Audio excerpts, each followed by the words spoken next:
এবং রাত্রি 10টা থেকে শুরু করে ভোর 6টা পর্যন্ত প্রিয় দর্শক। ওই যে দেখতে পাচ্ছেন একটি নোহা ফ্যান দেখতে পাচ্ছেন, রাত্রি 10টা থেকে ভোর 6টা পর্যন্ত এটা সারা রাত চলে। আর এই যে একটা ব্যাটারি দেখতে পাচ্ছেন প্রিয় দর্শক, এই যে হ্যামকো ব্যাটারি, এটা 60 এম্পিয়ার। আমি এই হ্যামকো ব্যাটারি দিয়ে আমি আমার যে বাড়ির এসিডিসি সিলিং ফ্যান রয়েছে প্রিয় দর্শক, রাত্রি 10টা থেকে ভোর 6টা পর্যন্ত আমি শুধুমাত্র ব্যাটারিতে আমার এসিডিসি এই যে সিলিং ফ্যানটি চালাই প্রিয় দর্শক। দেখুন, রাত্রি 10টা থেকে ভোর 6টা পর্যন্ত আমি এসিডিসি সিলিং ফ্যানটি চালাই ফুল স্পিডে। তো দেখা গেল রাত্রি 10টা থেকে ভোর 6টা পর্যন্ত কোনো প্রকার বিদ্যুৎ লাগলো না প্রিয় দর্শক। সেই সঙ্গে সারা দিন আমি সোলারের মাধ্যমে আমি আমার ফ্যান চালাই।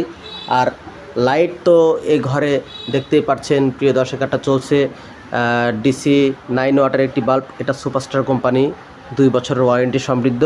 এসব ব্যবহারের কারণে আমি আমার বিদ্যুৎ বিলকে কতখানি সেভ করতে পেরেছি প্রিয় দর্শক। তো চলুন দেখানো যাক প্রিয় দর্শক। একটি বিল পেপার দেখাচ্ছি, দেখুন এটা জুন মাসের বিল পেপার প্রিয় দর্শক। দেখুন,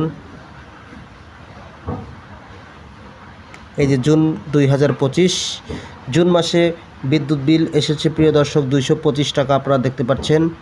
আর মে মাসে কত এসেছে চলুন দেখানো যাক প্রিয় দর্শক। এছাড়া কত বিদ্যুতের ব্যবহার হয়েছে সেটাও দেখাই। জুন মাসে আমাদের বাড়িতে বিদ্যুতের ব্যবহার হয়েছে মাত্র 35 ইউনিট, অর্থাৎ 225 টাকা বিদ্যুৎ বিল এসেছে। এখন মে মাসে কত এসেছে দেখুন প্রিয় দর্শক। এই পূর্বের বিল হচ্ছে মে 2025, এই মে মাসে হচ্ছে 882 টাকা আসেনি প্রিয় দর্শক। 882 টাকা হচ্ছে এপ্রিল এবং মে এই 2 মাসের বিল একসঙ্গে যোগ করে এসেছে প্রিয় দর্শক। দেখুন, এই মে মাসে এসেছে প্রিয় দর্শক 560 টাকা, দেখতে পাচ্ছেন 560 টাকা।